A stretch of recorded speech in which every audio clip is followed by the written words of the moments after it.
Yeah. Everybody loves that. You He's only better four at it than me. years now. What about what you say, Unify? I say you better at it than me. Cheering. I am good at cheering. I Hmm. I have a lot of pep. Is why. If you want to cheer for your team, you need a lot of pep. Unify. Who ain't Taylor, Hayden, who else? Well, What's period? period is it might be Evelyn. I don't know why she would still be on here. I mean, she's one of my debaters. It might be, but she should be asleep. I'm sure by now. I should be asleep by now, for that matter. Next job, cheer Mhm. coaching. No, I don't want to coach cheer. I want to be a cheerleader. I want to be. I want to be the lead cheerleader. No, you don't. I do. So you And want to wear a skirt I'll stop him. with hairy legs? I don't have to wear the skirt. I'll wear a skirt instead. And that'll be. I'll say. I'll wear a shirt that says "I represent why diversity is good." Because who doesn't want their cheerleading squad featuring a little diversity in the form of a 44-year-old bearded man, 45-year-old bearded man? Now that's diversity. That's the diverse cheerleading squad. So, in the Possibly the perspective hairiest of that, man you would ever meet. I'm not that hairy compared to that dude that we was on the other day, that INFJ. He had a Yeah. badass beard. His name was Jack. That guy had a big ass beard too. Damn. Um, let's come up with a topic. Let's talk it out. We've been sort of muling back and forth with Abraham and Taylor, and I think I got a little harsh on Abraham, and I felt bad, and I tried to mend things, but I think he's still a little bit mad at me. So let's What you talk say? about how I just busted his chops about it in an argument and was too harsh, and it was about oh, objectifying women. Basically, I was saying objectifying women is more complicated than just it's a bad thing to do. Just because like Trump objectified women in a certain way, but sometimes I might objectify women in a certain way it's uh, more joking about the process of objectifying women than actually objectifying women itself. And then in other instances, there are what might be called active, pleasure-driven, mutual objectification rituals that are processed through in sexual intercourse. So, you know, I was pointing out that stuff. Anyway, it got a little Hmm. rough and tumble, the argument. And it was unnecessarily so because it's an argument over an abstraction and stuff. So I felt kind of bad. Now the mood's changed and I'm in explanatory neutralization mode.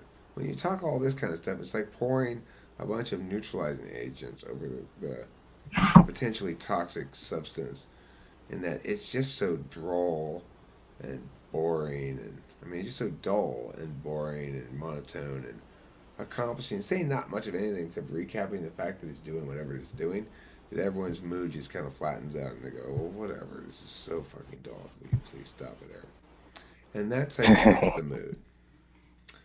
For Abraham, hopefully. I don't know. He may have gone to bed. All right, so let's pick a topic. Let's stop this thing. Let's pick a topic. We'll make one more, maybe two. Then I gotta go to bed too. Make some quick ones. Why is this not working? Fucking open up, bitch.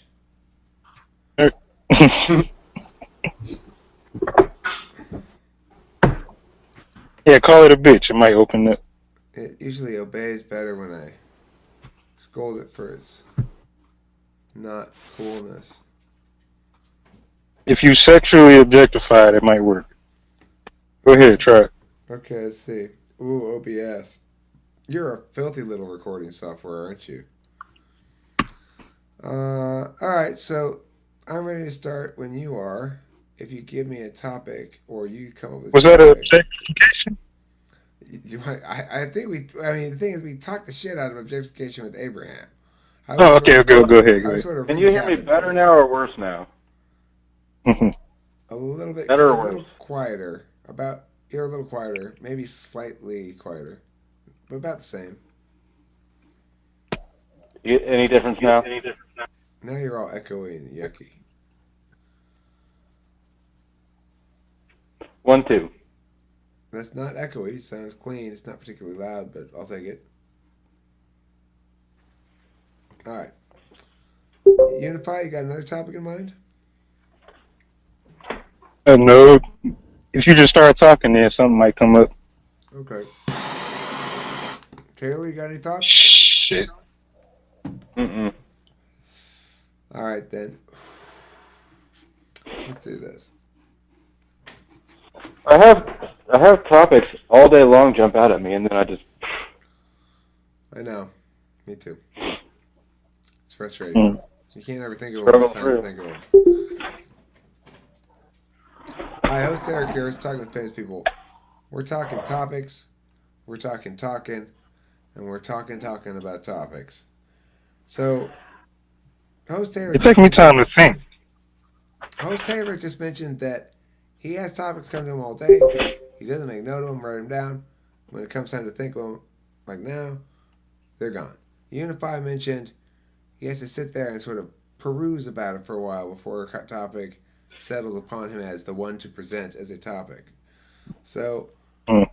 for And me, even if something is thrown out, I might just, I won't say nothing because I won't really have shit to say. But then after the conversation is over, I go, oh shit, it's a lot in there that I could get out right now. But I just don't say it at the time because I haven't thought about it. well, you don't have it all worked Normalcy out yet. bias. Like now. Okay, well, let's talk about topic versus energy because for me, a topic could be literally just about anything is fine. I don't care. It doesn't really matter. It would be great if somebody else is interested in a specific topic and like asks a question or presents a topic as something they actually want to know about. Fabulous. Or at least they actually want to hear their question talked about for whatever reason their motivation is. Fabulous, because in that case, it brings a little additional energy than whatever I might bring to the question. So, I mean, I think these videos are comprised both of information and energy. And the energy in the room comes through on the video. Additionally, my energy or the energy of the person talking or presenting influences the energy of both the room and the video in a complex web of ways. That means that the topic itself to me often seems kind of irrelevant, as is the case now. I It have a segues topic. into lots of different stuff. I have a topic. Okay, Abraham. Um, should churches define churches as like temples, mosques, whatever, however they like synagogues, etc. Um, remain tax exempt? I knew No. we shouldn't have let him talk. No. The answer is no. Of course not. I mean, well, actually, the answer is yes, and we should make everybody else tax exempt too. What the fuck? Why? Because we get plenty of taxes from sales tax. We don't need any more taxes than that. Sales tax, maybe some Then property tax. A little bit, not If we much. stopped our foreign aid, we would need much less tax. mm, okay. Well, Mm. then wouldn't that money be able to be used for education or infrastructure? No. I mean, yes, but not to a good end. You can't pump. Some of the best school infrastructures I've ever seen are in the shittiest schools. You can't pump giving a fucks in with dollars. I don't. Well, I'm talking about two separate things. I'm talking about the education system, and I'm talking about our current infrastructure, like the status of the infrastructure, by which we're graded to be a letter of D of how bad our infrastructure is, and in Uh, general, it could be like public infrastructure, like and buildings, railroads. if you look at public projects efficiency per dollar versus private projects, you can see. I mean, don't you live in Detroit or something? No, Who I lives in live where Detroit? Eric lives. I think this is near me. I mean, you can look at how inefficient government mandated projects are. They're not they're not designed to be efficient enough to self-sustain. Basically, I agree with you. So wouldn't that tax money be able to use to fix that issue in one way or another? in theory, but in practice, it doesn't really work that way because people running it, first of all, don't have any great incentive to maximize the utility of it. Second of all, there's a redistribution cost of approximately a third of every tax dollar. Every tax dollar, about a third of it goes to figuring out where to put that tax dollar.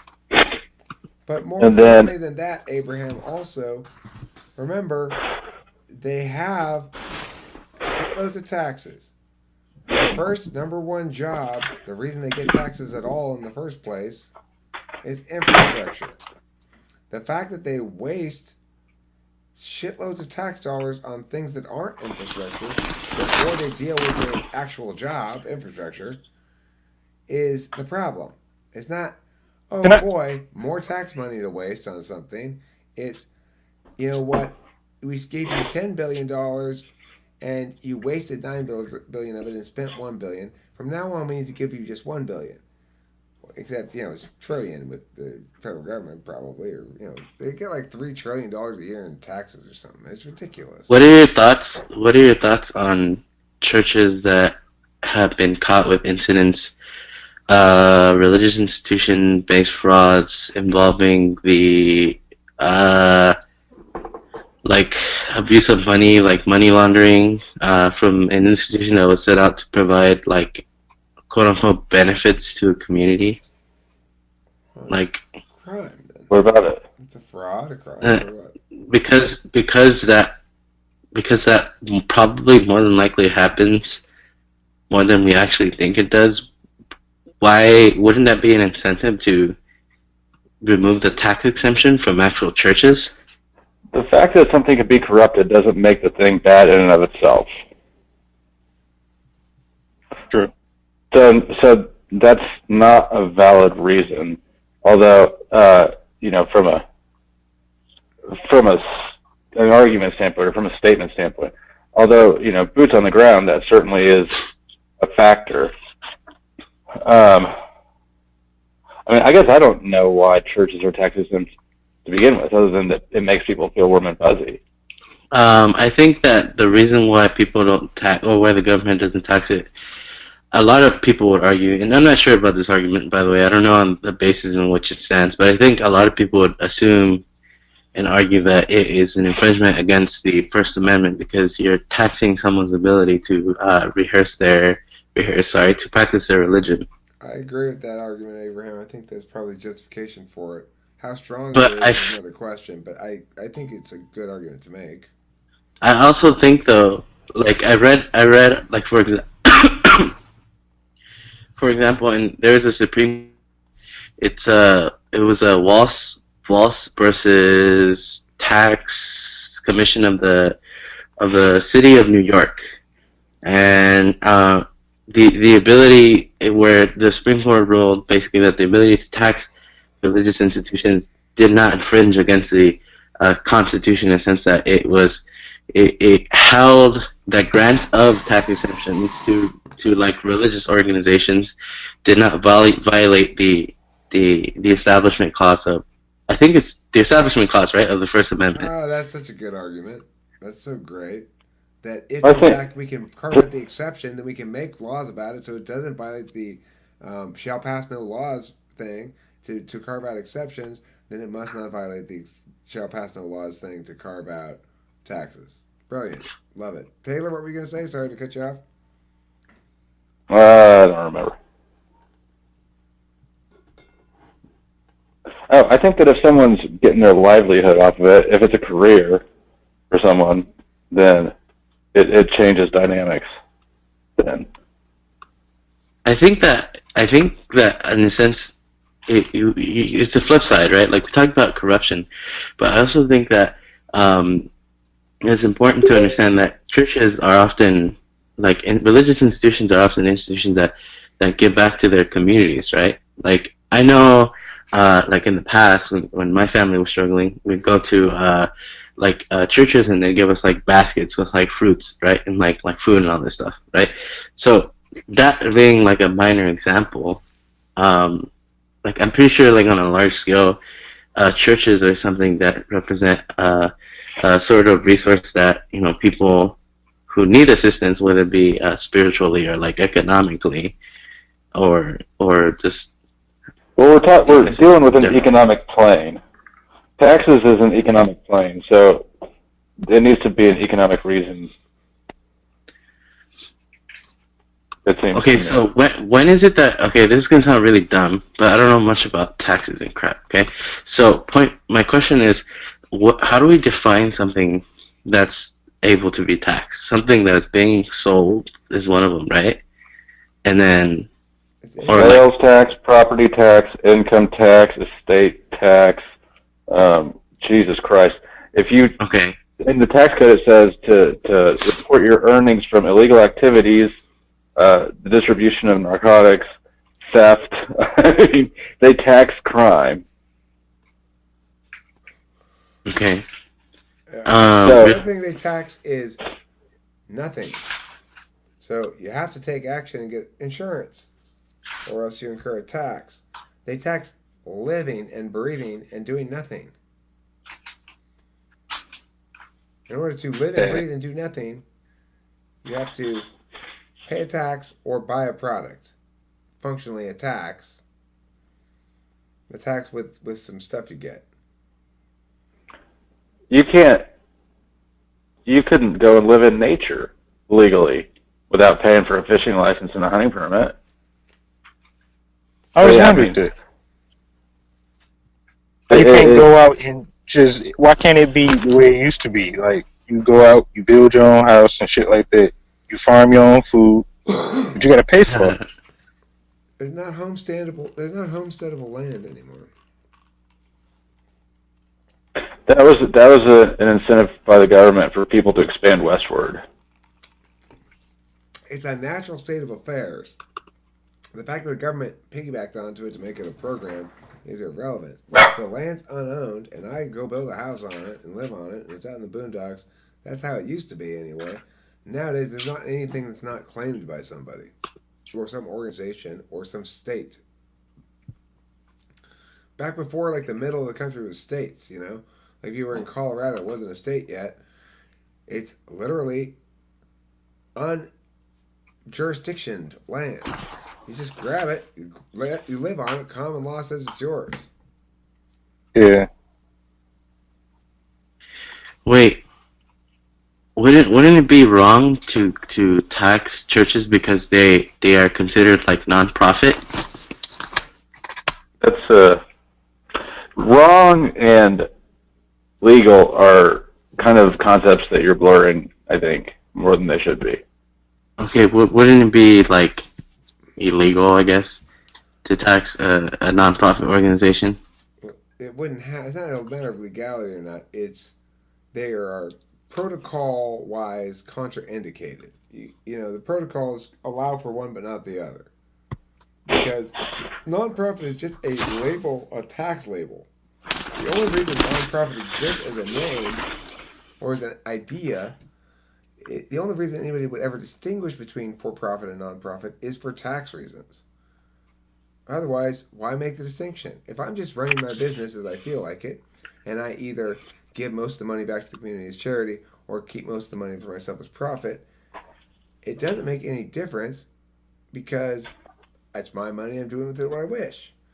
Okay. The only reason it makes a difference is if it's for tax reasons. So if the government's going to steal a third of my money, but I'm just giving it all away to charity, then they're stealing it directly away from the homeless people that I'd be giving it to otherwise, and somehow that gives me a good enough excuse to stop them from stealing it. Whereas if they're stealing it from me and I've made it for profit, even if I choose then to invest in shit that helps people way more than the government is going to help people with what they do with my money, it doesn't matter. It's taxable for legal reasons. So not for profit and for profit are not distinctions that are natural distinctions, but are distinctions made in response to tax law. Okay, so if we were to tax churches that are like considered under in legal terms like non-profit, wouldn't it be like unfair to just tax that sort of non-profit organization and not all other non-profit organization? Well, the exemption being removed is the exemption for churches, not the exemption for nonprofits. Okay, I agree with you on that. I agree that's the topic. Okay, but like, but really though, like, if it's under the scope of using the legal terms of nonprofit and for-profit, um, if we were arguing that to remove the tax exemption from churches, uh, could that's what we're arguing basically. But yes or no, that's what the discussion is about. But I'm saying like, It's wouldn't if you unfair. did, I say, you Hmm? want to make that argument, how should you make it? Is that what you're asking me? yeah, like how wouldn't it be unfair to target that sort of nonprofit organization? I think that the concept that churches were nonprofit in the beginning is that they did do those social economic things like feed the poor, that government did not do. Now government certainly does do all those, and churches, that's a far reduced role for them. I I would just, okay. I would argue that though that homelessness and poverty is pretty bad in the U.S. So Mhm. the reason why the thing I'm trying to make is that churches still serve as a sort, whether it be on a minor, on a larger okay, scale, Abraham, as listen. a sort of Yeah, okay. If you want to, if what we're getting at is, let's find the best arguments to let churches keep their nonprofit status or let churches keep their tax-free status, then let's go over those. That's fine. But if you see what I'm getting confused by is, I can't. It sounds like you're trying to argue this side rather than say how should we argue this side. And so that I tend to want to argue against it if I think it's wrong. But if you're just saying like, is this a good argument to use? That's a different matter. Let's do case strategy then. How should you strategize on this case? Well, in my opinion, you ditch the nonprofit point because it's not accurate. What you want to do is you want to roll with the first thing you said, which is this is a violation of religious freedom. There is no yeah, I way like that argument. the government can possibly consider taxing a church and not claim that it is, in fact, imposing upon the freedom of conscience of individuals and the freedom of assembly of individuals.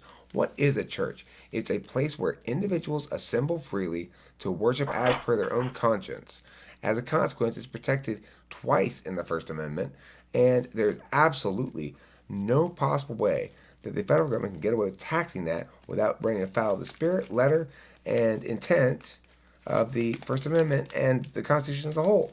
Already, the federal government is vastly overreaching its constitutional limitations. It ignores Section 8 entirely, and when it does so, the courts rubber stamp it by saying that it's all part of interstate commerce.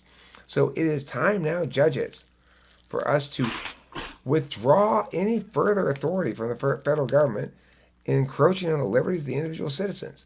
Now, whether we gather together in an assembly to worship and call it a church, a coven, a synagogue, a mosque, or a patty cake with God party, it doesn't matter. The point is, the assembly is the same, the worship's the same, the First Amendment's the same, and my opponents are anti-American scumbags. Think of it like that, okay? I think that's the strongest way to run it. Good job, Eric. Thanks, Unify. I really like that first argument I made too. That's the strongest one. And remember, What do you think? you piggyback Yeah. on there. Patty general cake really anti grabs gamma your stuff. attention. The patty cake, yeah. Patty cake really grabs your attention out of the accordion file. We should do another topic. Okay, fine, but this will be the last one, and then I'm going to go to bed, or at least be done with this and go to bed pretty quick, because we are going to go do that in the morning, Abraham. So Yeah, let's do a small let's one go after try. this. Okay, fine. Small. All right, let's do it fast. Thanks for watching. All right, quick. What's the topic? Fast topic. Yeah. Hey, before you started, is it of people's actual freedom to go to church and donate, or do you feel like it's like a manipulation tactic by whatever preacher? I'd say it depends on